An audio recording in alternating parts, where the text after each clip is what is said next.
Hello, this is Meghnad and you're watching Sansad Watch, where we tell you what the leaders you elected have been doing for you.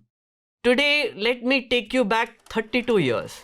The day is 25th September 1990 and we are at Somnath, a town in Gujarat. BJP President Lal Krishna Advani is getting strapped into a rath to begin a cross-country journey. There is one objective: to convince Hindus that there is a need to build a Ram Mandir in Ayodhya on the site of Babri Masjid. Advani ji started his journey travelling hundreds of kilometers, giving speeches every day and asking Hindus to unite for this cause. He went from Gujarat to Maharashtra to Karnataka, Andhra Pradesh, Madhya Pradesh, Rajasthan, Haryana, Uttar Pradesh. Then he flew to West Bengal and Bihar. In Bihar, Chief Minister Lalu Prasad Yadav briefly arrested Advani and put him in preventive custody, along with thousands of his followers. He was released a day later. Advani declared that the Rath Yatra was a success because the power of the people had defeated the power of the state. All through this journey, Advani was asking people to join in and thousands of Karsevaks followed him. They gave him gifts of swords, bow and arrows, saffron shawls. Some even donated jars full of blood. And they marched behind him. Wherever this Rath passed from, there were riots. In Uttar Pradesh, Chief Minister Mulayam Singh ordered the arrest of all Karsevaks who were a part of this rally. But some managed to reach the final destination on 30th October, the Babri Masjid in Ayodhya. Activists of the Vishwa Hindu Parishad stormed the masjid, planted a saffron flag on top of it and tried to destroy the building. But they were stopped by the police after a pitched battle where 20 people lost their lives. The whole yatra helped BJP double its voting percentage in the 1991 general elections and perform better. Then, on 6 December 1992, an estimated 1 lakh Karsevaks of the BJP and VHP gathered outside the Babri Masjid for the second time. Soon, the angry crowd became uncontrollable, climbed on top of the masjid with sticks and hammers. Then they destroyed the building within a few hours, literally hacking it down by hand. Now, in the middle of all of this, between the Rath Yatra and the demolition of the Babri Masjid, an important event occurred in Parliament. In September 1991, a law called the Places of Worship Special Provisions Act was passed. This law from 3 decades ago is becoming relevant again, today. This time, the religious structure in question is the Gyanvapi Mosque in Varanasi. Before we get into the latest demand, let me show you what this law says.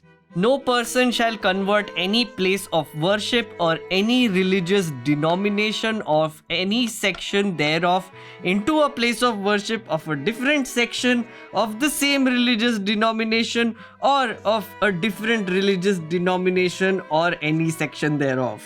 It also says, it is hereby declared that the religious character of a place of worship existing on the 15th day of August 1947 shall continue to be the same as it existed on that day.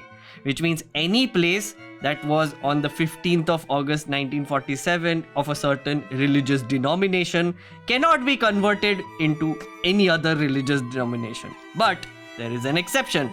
Act to not apply to Ram Janmabhoomi Babri Masjid. Nothing contained in this act shall apply to the place or place of worship commonly known as Ram Janmabhoomi Babri Masjid situated in Ayodhya in the state of Uttar Pradesh. Yes. So, this act was passed before the demolition of the masjid and it excluded the Ram Janmabhoomi dispute from its scope because a case was already filed before 1947. It was sub judice. A debate happened in Parliament when the bill was being considered and some very relevant things were said, signaling what was to come. First, here is Uma Bharti, who was the BJP MP from Khajuraho, Madhya Pradesh. I will like to quote an instance. 20 days ago, I went to Varanasi to visit Gyanvapi, to which I have never been. At that time, it was raining very heavily in Varanasi. I went to the place totally drenched. where the temple of Vishwanath was demolished by Aurangzeb to build a mosque.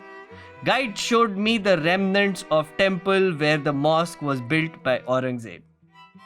Even when completely drenched, I saw the mosque built on the remnants of the temple. Some sort of current of anger ran through my body. I felt disgraced at the fate of my ancestors, who I think were challenging my womanhood and asking me whether the intention of Aurangzeb was merely to build a mosque.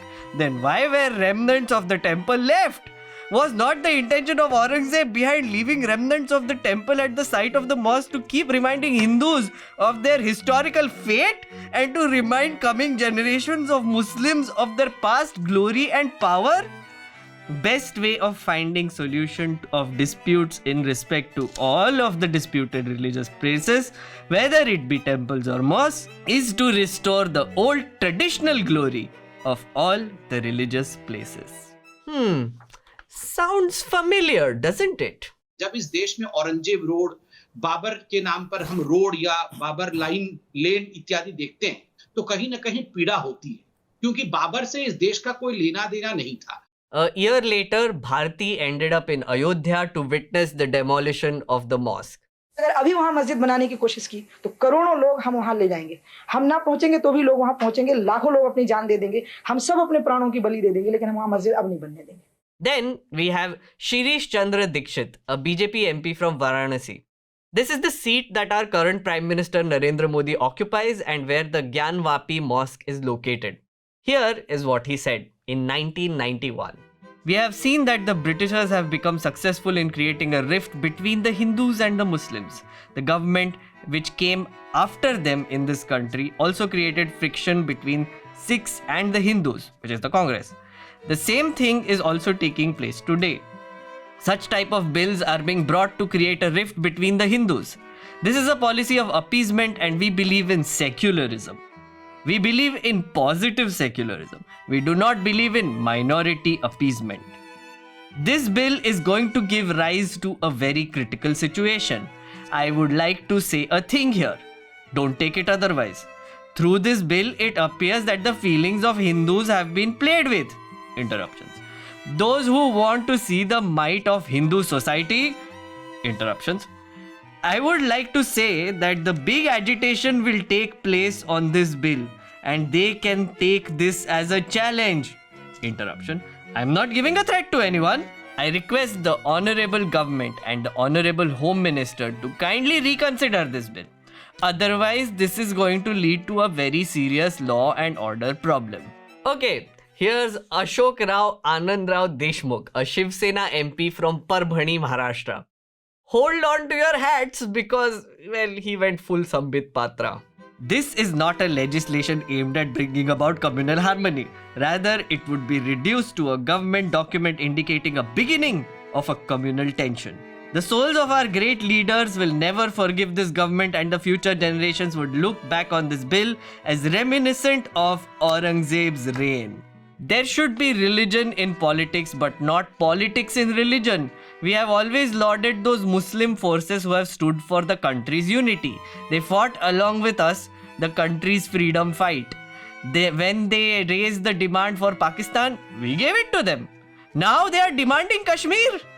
Now we should prepare ourselves to take back even that piece of territory which we have given earlier.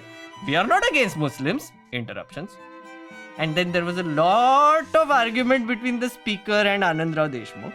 Then he says, there are two issues involved. The demolition of the mosque is one issue and that of the temple construction is another. No Hindu wants to demolish the Dargah at Ajmer.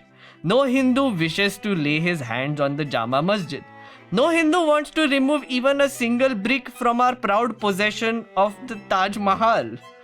We have 3 lakh mosques, of which 3,000 mosques are under dispute.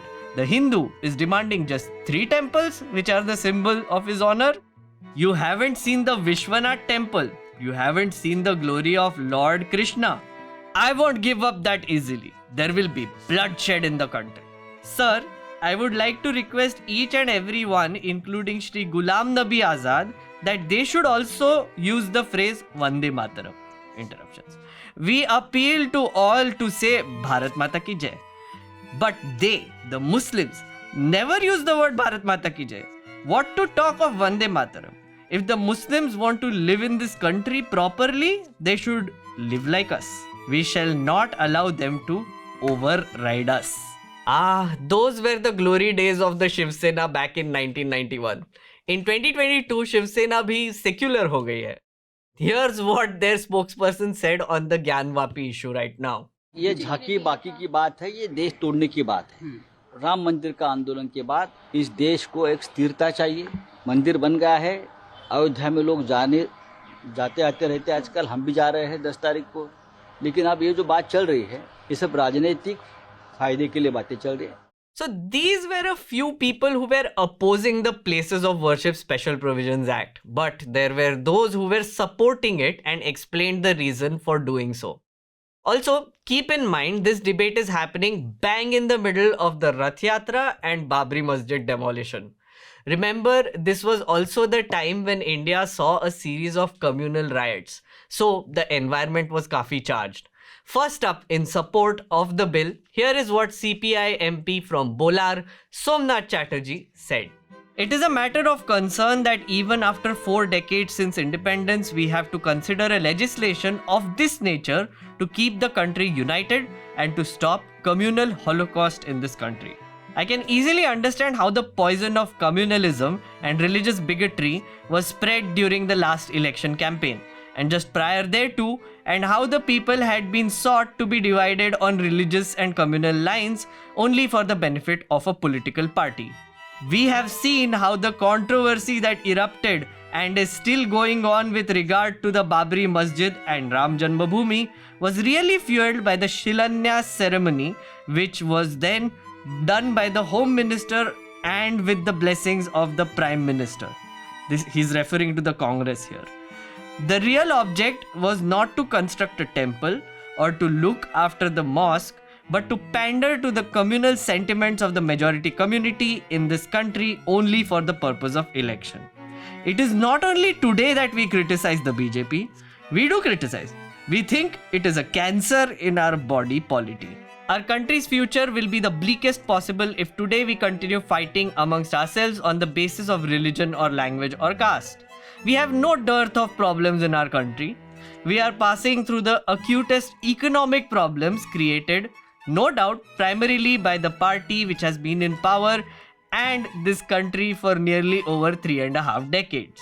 Religious fundamentalism will never solve any of our mundane problems, nor will it give a new identity to our people. As it is being said, it will only perpetuate the division, create fear and hatred amongst the people. By the way, Somnath Chatterjee went on to become the Speaker of Lok Sabha in 2004 and is considered to be a living legend. I'm not saying it, he literally got an award called the Living Legend Award. Can't say much about his party though. And the cancer which he's talking about, BJP, has been winning elections back to back. Moving on, here's what SB Chauhan, the Minister of Home Affairs, said. In recent years, however, we have noticed with anxiety an alarming rise of intolerance, which is propagated by the certain sections for their narrow vested interests. One of the methods being used by such elements to further their interests is taking resort to forcible conversion of places of worship to create new disputes and to rake up old controversies which have been forgotten by the people. We consider it necessary to take steps to put an immediate end to such unfortunate conflicts and foreclose any new controversies.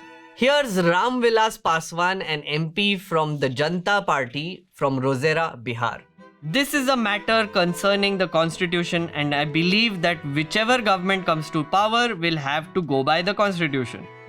I would like to warn the union government of disastrous consequences if it allows the constitution to be subverted, constitutional provisions to be violated, or if it surrenders before those forces which are aiming at subverting the constitution. We at the National Front and Left Front would form a human chain around the Babri Masjid to protect it from those intending to demolish it. This bill does not carry a complete solution to this problem. it would prove effective in checking the growing communal feeling within the country and attempts by certain forces to incite violence by declaring certain structures belonging to one community as their own. No loopholes should be left in this law. Hindus are in majority in this country, and the secular forces within that community have very well seen through the games of the communalists and have understood the linkages between Ram and politics. And finally, we have Manishankar Iyer, a Congress MP from Mayiladithurai, Tamil Nadu. Mr. Chairman, sir, whenever Kumari Uma Bharti speaks in the house, she says that she is not educated. Through you, I would like to request her that she need not say it, because whenever she speaks, one can find it out easily. Lol. Umaji, it is the Lok Sabha, not a market. Till you were speaking, I did not utter anything in between. Therefore, I request you that until I am paying you respect, you should not stand. You listen to what I am saying to reduce your narrow-mindedness. Now, he goes on to speak about Tamil Nadu. Nearly every village has a mosque with a temple in close proximity. This is in Tamil Nadu. Hindus and Muslims are living in harmony. This is because there is no presence of the VHP, RSS or the Bajrang Dal in the area. So it is our duty to check the spread of the poisonous influence of such organizations. Today, there is an opportunity for secular forces to come together and fight communal forces and get rid of politics of communalism. Typical Manishankar Iyer. So, a year after this debate happened and the Places of Worship Act was passed by Parliament, the Babri Masjid was attacked and hacked down into a rubble. The rest you know. We have a Bhavya Ram Mandir which is almost ready, and the criminal cases against those who brought down the masjid is still pending. और अडवाणी जी, अब तो मार्गदर्शक मंडल में भी नहीं दिखाई देते. Sad. The 2019 judgment that paved the way for the Bhavya Ram Mandir is pertinent. In the judgment, there is an entire section dedicated to the Places of Worship Act and what it represents. I'm going to read out just a bit from it. The Places of Worship Act is intrinsically related to the obligations of a secular state. It reflects the commitment of India to the equality of all religions. The law speaks to our history and to the future of the nation. Historical wrongs cannot be remedied by the people taking the law in their own hands. In preserving the character of places of public worship, Parliament has mandated in no uncertain terms that the history and its wrongs shall not be used as instruments to oppress the present and the future. Right. So, Babri Ayodhya dispute was one exception in the Places of Worship Act. But there is another. And this one is being used in the Gyanvapi Mosque case. The act says that if a structure is proven to be a historical monument by the ASI, then it will not be protected under the Places of Worship Act. Instead, it would be handed off to be protected by the Ancient Monuments and Archaeological Sites and Remains Act. Now, the Varanasi court has allowed a survey by the ASI in the temple, and the Supreme Court is still hearing the case as of recording this. At the moment, orders have been given to seal off the area where the shivling was found, but praying in the mosque has not been restricted otherwise. That is what is going on, and we will keep you posted as the matter goes along. Because as a few angry men once said, Ayodhya bas jhaki hai, Kashi Mathura baki hai. So this doesn't end here. And now there are some voices which are also saying that the Places of Worship Act itself should be repealed. If that happens, then it's literally open season. That's all I have for you in this week's Sansad Watch. As the Gyanvapi issue rages on and more such issues are on the horizon, Kashi Mathura baki hai? It's worth giving legit information to your friends and family about how all of this started 32 years ago. Give them that info, share this episode, because remember, if you want to make Parliament great again, you need to watch it first. Thank you so much for watching this episode of Sansad Watch. Today is 20th, which is a Friday, and we are recording this as the Supreme Court hearing is going on, so the developments that happen after this we don't know about, so keep that in mind when you consume this information. Also, please subscribe to News Laundry and pay to keep news free. Go to newslaundry.com/subscription and pay to keep news free, because the only way you can support this show and all of this we are doing and all these Advani faces and the prints that we take for this, yes, is by subscribing to News Laundry. So please support this show, support our work, and support independent journalism. See you next time. The subscription model is something that keeps News Laundry afloat, but we need hundreds of thousands of people to completely transform the news ecosystem. So you pay for news, so it serves you. So click on the link with this video, subscribe to News Laundry and pay to keep news free, और गर्व से कहो, मेरे खर्च पर आज़ाद है खबरें।